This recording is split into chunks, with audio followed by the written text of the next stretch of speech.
Welcome back to The Aligned Singer. I'm so happy we get this time together right now. Today, we are talking about how your thoughts and beliefs about your voice actually affect how you sound when you sing. This is not widely talked about, even amongst me and my friends who are voice teachers and very good voice teachers. We don't talk about this a lot in lessons or even amongst ourselves. And I don't hear singers talking about it either. So I'm really excited to start introducing this concept to you. It came to me about, I want to say 15 or 17 years ago in one single voice lesson that planted the seed. And since then, I've gathered more knowledge and information about this through other modalities and through the landscape of vocal training.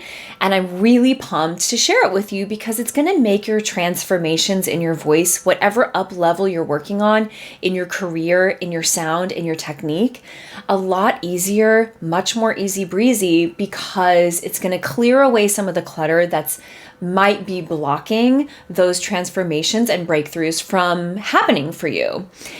Before we dive into today's topic, let me take a second to introduce myself. My name is Sarah Hockey. I'm a professional classical soprano. I've sung for many years, maybe, 16, 20, almost 20 years professionally now.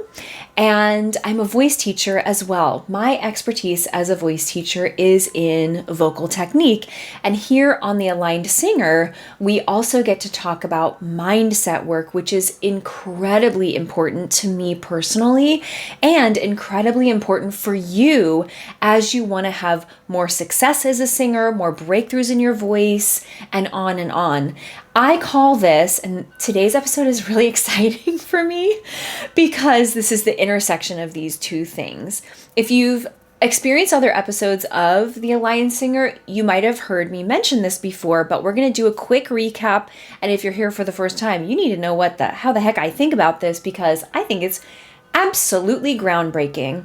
I call it the inner work and the outer work. These are the two big pieces of your singing. They work in concert with each other to support your growth as a singer and reaching your dreams and goals for yourself. They have to both be at play, not just one, not just the other. What is the inner work and the outer work? Well, let me tell you. The inner work is the stuff that we do behind the scenes in the privacy of our own minds. It usually looks like things like visualization, meditation, journaling. It's you working on yourself, doing what's widely known as personal development work or transformational work on yourself to have a transformation then in your singing and not be blocked anymore, etc., etc. I'm really passionate about inner work, so we talk about it a lot here on The Aligned Singer. The outer work, OMG, I am also really, really passionate about. This is what I get to do as my job. With singers, as a voice teacher, we're doing the outer work. We're working on things like your vocal technique, how you sing. Vocal technique basically just means how you sing what you sing. What is your unique approach in your voice that's best suited for you? That's your technique.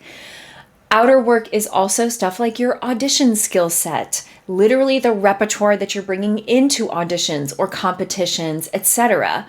It's how you prepare a role, all that stuff that you need. Oh my gosh, networking, marketing. How can I forget marketing? Do you know how to do your website? Do you know how to on and on and on and on? That's the outer work. And that is absolutely integral because if you're doing a bunch of inner work, but not putting it into play, whether it's in your voice or in your pursuit of your craft, then you're only doing one without the other and it's not going to get you great results. You're going to be a little bit haphazard and wondering why am I not singing as much as I want to? So the outer work is also incredibly important. And today's topic, as I said, is the intersection of the two, which is really exciting because most of our episodes of The Aligned Singer so far have focused on one or the other, technique or the inner work. And today we get to talk about both.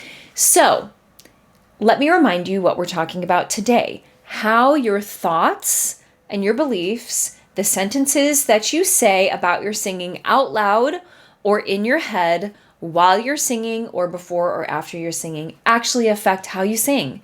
They actually affect your voice, how your voice sounds, how you're progressing in your vocal study, how you approach a phrase that may have at one time been tricky for you. This is so important. Let me give you an example, but I want to pivot and give you an example from another area of your life because I think it's going to help you make this ding, ding, ding connection in your singing. What about, though this is a great one, I cycle between positive and negative, talking about how I am with my finances. Sometimes I'm like, I'm fantastic with my finances. I'm so good at it. I lavish my finances with love. Look, I bought a house all by myself as a singer. That's amazing evidence that I'm great with money. And then, let's say I have a tighter month and I really have to work on my budget. Usually that happens during the summer. Heaven knows why. Oh my gosh, I'm terrible at this. I'm really bad at this. Oh my goodness, I am really struggling. That word, struggling, that's one that comes a lot in the arena of my mind. Do you ever use that word? Are you like me? Wow, I'm outing myself here. Oh, I'm really struggling. Or, oh my gosh, let's take another tricky area of life. Forget about your finances. Don't get stressed. You're fantastic at it. And if you're not yet, you can learn. You can learn. Let's think about health or fitness. I'm so great at whatever. I'm feeling so strong. I'm feeling so fit. Have you ever had that day where the next day you wake up and maybe it's something you had a little bit of this or that to eat. Maybe you had alcohol the day before. Maybe you had a poor night of sleep. And the next day you're like, oh my gosh, I'm really struggling with my etc., with my health, with my strength, with my body image, with my weight. Have you ever had those days where one week you're like, I'm on it, I feel so strong, I feel so great, and then like one day you wake up and you're like, oh my gosh, I'm really struggling to get it together in this area of my life. I do everything that I've just told you, everything that I just told you. Now let's take it to your singing. I'm sure you have other fantastic examples.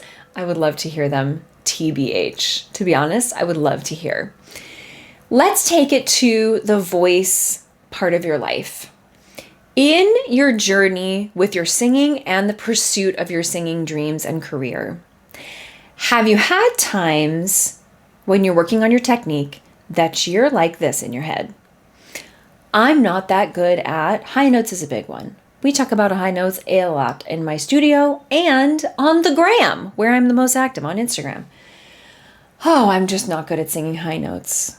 Oh, I'm not just good at insert whatever vocal skill set you want to insert. I don't have great connection to my chest voice. I will literally hear this.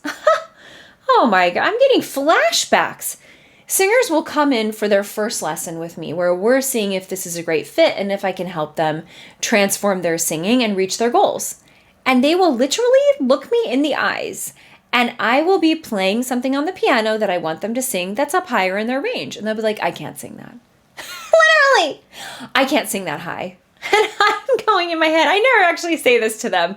And if this was you one time, don't worry. It's okay. We got you there, didn't we? I'll be like, and I have to like insert a little this or that. And I'm like, there's a weed. There's a weed. I can't sing that high. My voice doesn't go that high. And it can be, if you're not an experienced voice teacher, it can be very convincing. Oh, my voice doesn't go that high. Think about how I just said that. And guess what? It's a total falsehood in their lesson. And I literally get them there and higher in their first voice lesson. What does that tell you? What does that tell you? That a thought about your voice, because at home they can't. At home they cannot do it.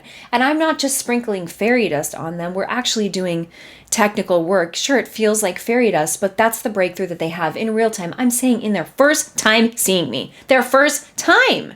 But what this singer that we're thinking of right now has told themselves year after year, month after month, practice session after practice session, I can't sing that high.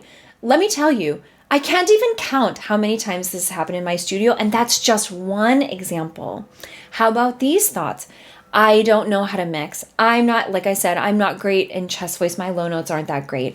Ooh, my head voice singing, not so good.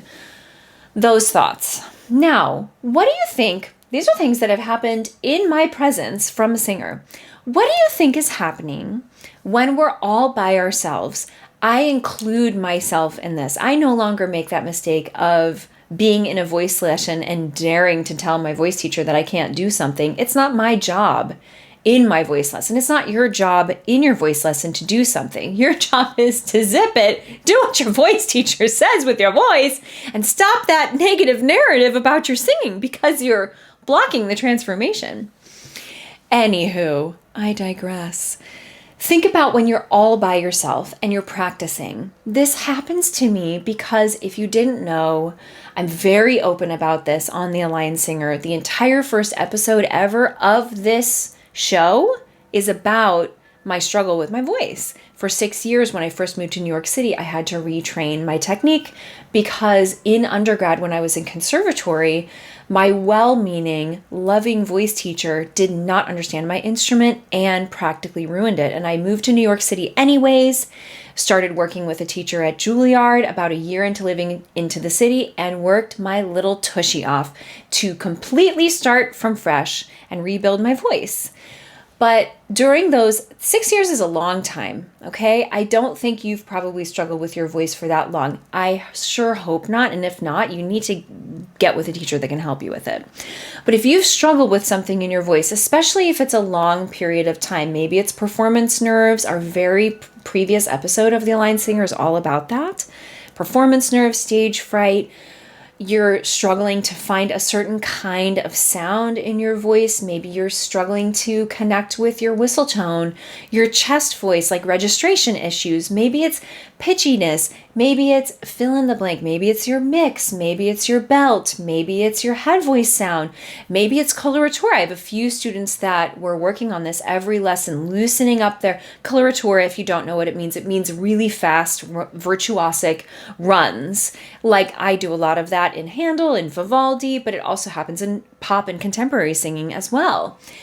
If you've struggled and then you're working on something, have you ever heard the narratives come back up in the arena of your mind, in your thoughts? That's like, I can't do that. Or you open up a piece of music and let's say you look at the tessitura, like where the piece sits in your voice. Is it high? Is it low? Etc. And gone, I don't think I'm gonna be able to sing that. That's a big one for me because one of those places of pain and struggle from my early 20s when I was struggling with my voice right after undergrad, I had a hard time with a certain part of my range. And I'll look at literally the notes on the page now 20 years later and be like, oh my gosh, that's going to be hard for me. And then I go, girl, are you kidding me?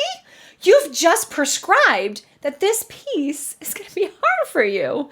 And I flip that thought. So that's your homework today. That's what you've got to do. Start finding where these thoughts are. Sometimes things that are thoughts also present as if they're a fact. I can't do that. I can't sing that high, whatever it is, B flat, C, whatever it is in your voice. I can't sing that high note. That's just not in my skill set. As if it's a fact. And do you love how I'm presenting every time this happens as somebody like with an attitude, like, I can't sing that. Nobody actually talks that way in my studio. But it's the sassiness that I'm putting on top of it because there's a part of you that's afraid. Because in the past, that little part of you, that sassy part of you that's like, you can't do that. I can't do that. Who are you kidding? Who do you think you are? Has had that experience in the past or would not be a notion in your mind. Your job as the director, as the artistic director and executive director of your career and mindset is to take those thoughts. I've always struggled with my voice. I've always struggled with high notes. I can't sing high notes.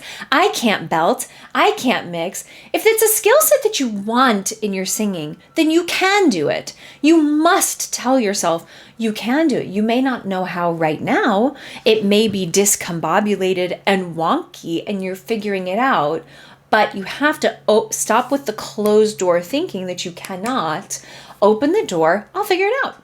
I'm going to figure this out. I'm going to get training. I'm going to work with a voice teacher. Maybe you'll work with me on it. I'm going to figure this out. I can do this in my voice. I want this in my skill set.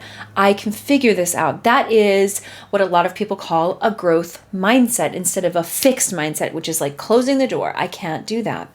So the next time you find yourself practicing, singing along with something just for fun, or you're working on a new piece of music, or maybe you're vocalizing, good job if you are. I'm so proud of you. And you're working on your technique, you're working on something like your range, etc. Fill in the blank, anything that you want in your voice and your skill set. If you're working on that and you find yourself saying, well, I'm not going to be able to do that. I'm always terrible at high notes.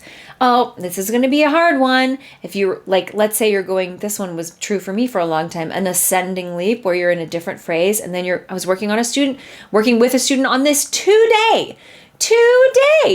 And they had this massive breakthrough because I finally got them to surrender by the whole way that we warmed up. And by the time we got to this phrase, I knew they'd struggled with in our last lesson.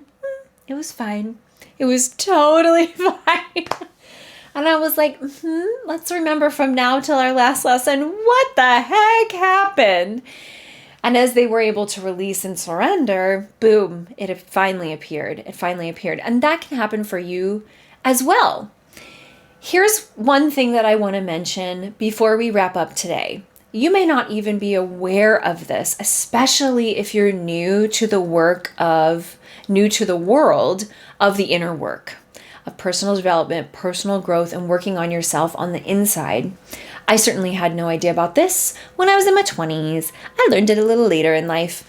So your body is your voice, okay? Your body is your voice. It's not a thought. I know it might seem kind of like thinking because singing is so ethereal and out there, kind of like our thoughts just seem like they're appearing, etc. Your voice is kind of like that, but it's actually your body. Your voice is your body. And I'm going to be honest with you. I'm not a super teacher that's like, get into your body, feel the singing. It's just not, I don't find that it moves the needle technically for singers and gets results. I think it's great if you're doing it for a self-care practice, but if you're here on the Aligned Singer, my guess is you have serious ambitions for your voice. So I'm not like let's feel into your body. That's not how I teach. I leave that for other voice teachers. I'm also not the athletic voice teacher, like think about this precisely and this and that. Sometimes we talk about what's happening because it does help singers connect with what the heck is going on in there. But that is not my focus because, as my genius voice teacher said, who's a bel canto master, I'll pass it on to you as your bel canto bestie. We are not the maker. He used a phone as an example, which I love. We are not the maker of the iPhone. We're not supposed to know how it works. We're just supposed to know how to use it. And this is the same thing with your voice. So I'm also not like and this muscle and this and this and this. It doesn't help you sing. It doesn't help you sing well. It just doesn't.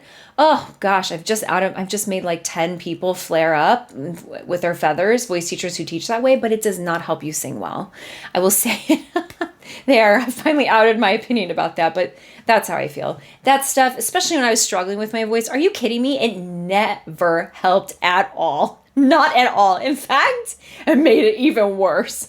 So I'm not the kind of voice teacher that says your voice is your body is your voice, and then does those two ways of teaching. I do not find them effective at all for singers. Not at all. But your voice is in your body. And your body is your voice. Why do I say this is important if this is not how I teach? It's because of the inner work. Because if you say to yourself a constricting, closing the door thought, like, I can't sing, I'm going to take an example that's my personal example. I do not like how I sing. For example, this is a great example. This is my real life. I do not like how I sing a high C. I try and avoid repertoire with it. If you're thinking about hiring me for repertoire, then I'm wondering what you're thinking now. But I do not like singing a high C. That's not what I'm known for in my career, and it is not my jam. If I'm practicing something, there's this Mozart coloratura aria that I love singing for my vocal health. It's not something that I'm hired to do, but I like singing it. And at the end, guess what? I have to face the dread of the high C.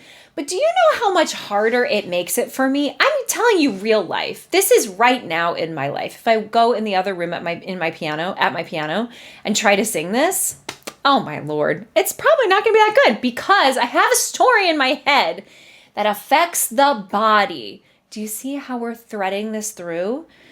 Your voice is your body is your voice. These things are all connected, and your thoughts are not separated, divorced from your body. They are your body is what processes emotions and thoughts. These are not, they're very separate fields right now as far as health goes, but these are not separate things when it comes to you. They're one in the same. This is why in this episode of The Aligned Singer, I finally get the delight and pleasure of the intersection of the inner work and the outer work. They both work together here. Because if you say something like what I say about that Mozart high C, oh my gosh, it's probably not going to be very good today.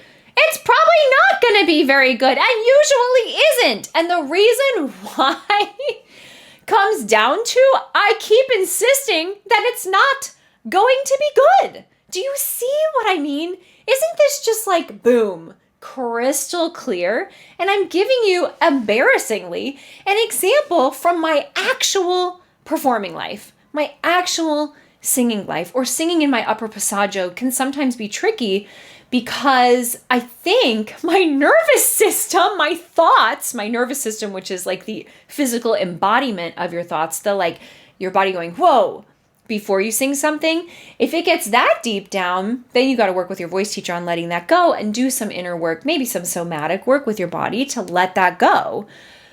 But that's in there, and it came from having repeated experiences that you tied a thought to. You could call it a story, that you tied a story to about your singing and your ability as a singer, that now it continues to manifest in your singing. Let me say that again, because I feel like that was a really big statement. And to somebody, if you're new at perceiving your singing this way and understanding your vocal development and your career success in this way, I think I need to say that again for you. If you've had a negative experience with your singing, a note came out, you cracked, it sucked, it didn't sound good, it didn't feel good, it didn't come out. I've had all of these things and more. Or terrible. Are you trying to go? This one's even worse, I'll be honest, because I'm talking about in a private rehearsal or coaching session or practice session. Now, how about one of those things happens and you're in an audition? All those things have happened in my life and it's not fun. It's really was no fun in my 20s. But if that happens and it makes a big enough impact, it can make an impact on your brain, on your neural architecture, and form what we call a neural pathway, which is like a trail of thought in your brain that your brain wants to go down again and again and again.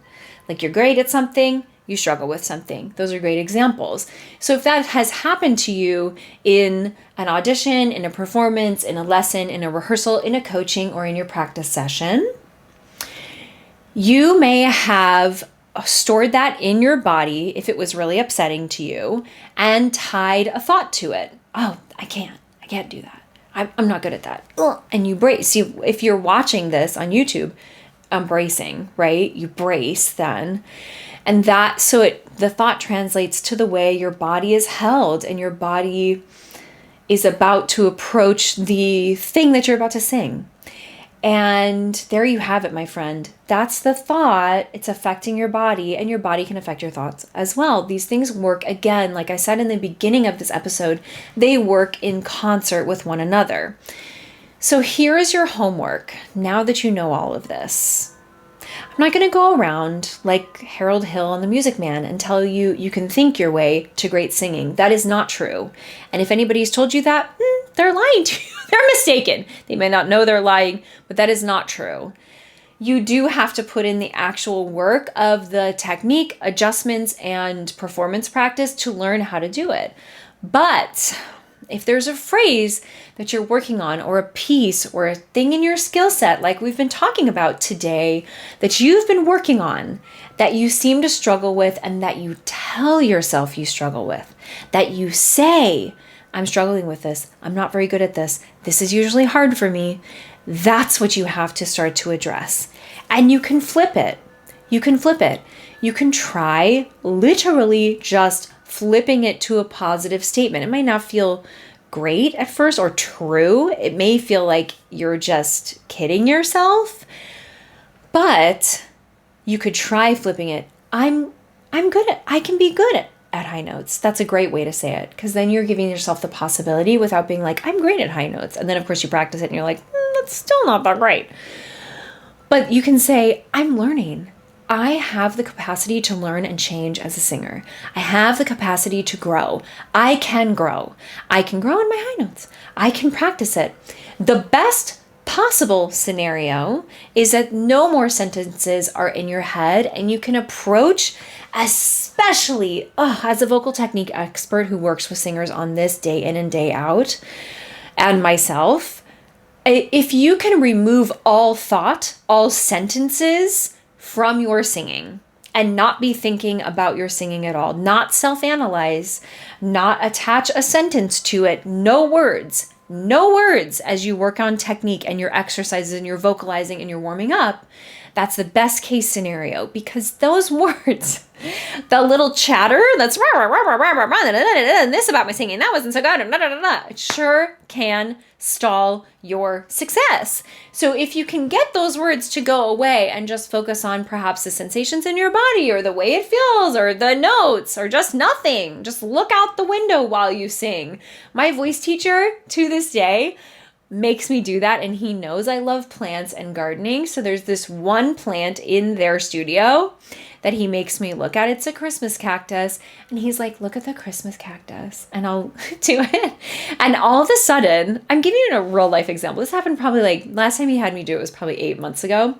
I'll look at the Christmas cactus, and all of a sudden, whatever he's asking me to do, it just happens.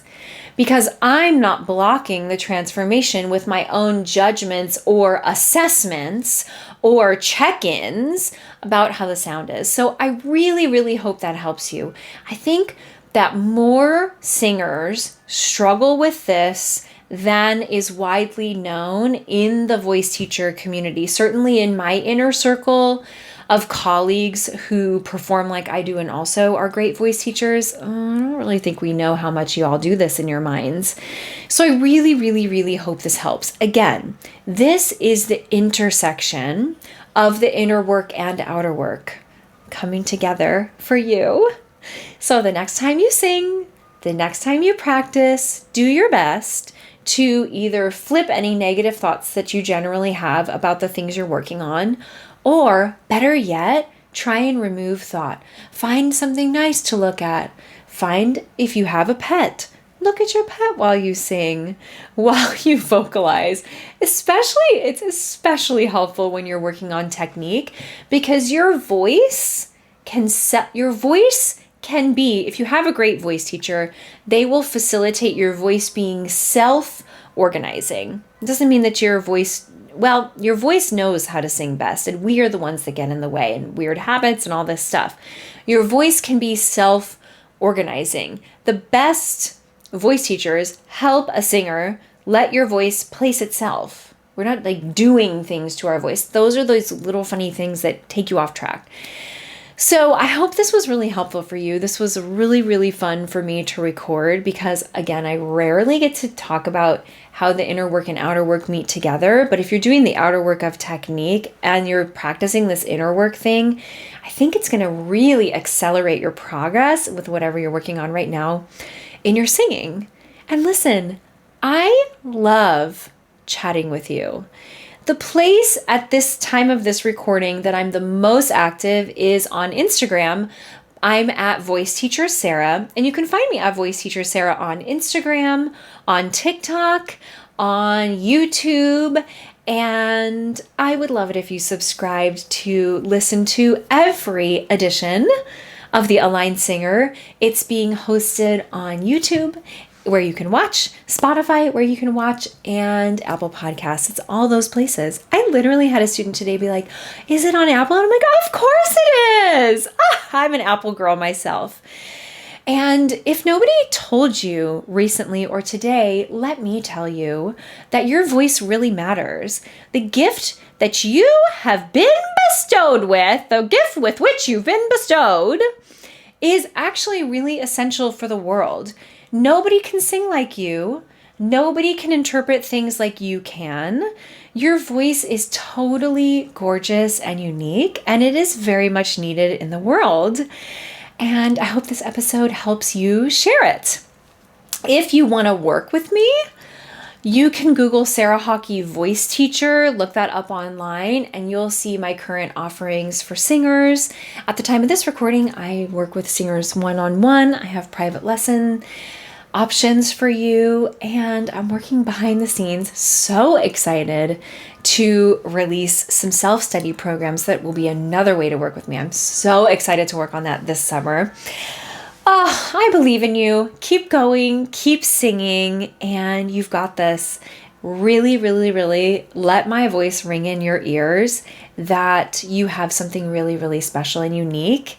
And this desire would not be in your heart to share your gift with the world in the way that you want to if it wasn't supposed to happen. That truly is true. So if you don't believe that yet, I believe it for you. Have a great day, and I'll see you next time on The Aligned Singer. Bye!